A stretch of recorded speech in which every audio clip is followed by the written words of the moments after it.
Perayaan Tahun Baru Imlek di Vihara Dharma Bakti Taman Sari, Jakarta Barat berlangsung sederhana. Di tengah lonjakan kasus COVID-19, ada sejumlah penyesuaian dan pembatasan jam operasional.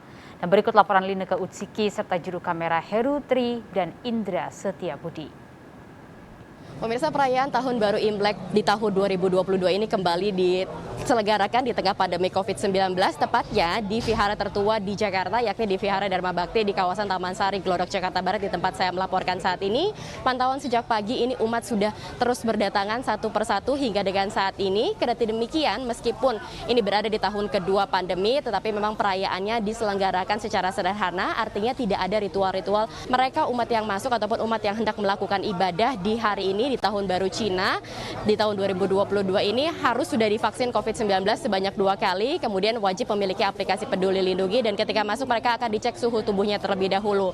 Kemudian untuk kapasitasnya ini juga dibatasi hanya 25% saja atau 50 orang saja dari total 200 orang. Kemudian jam operasionalnya pun dibatasi mulai dari pukul 6 pagi hingga dengan 6 sore.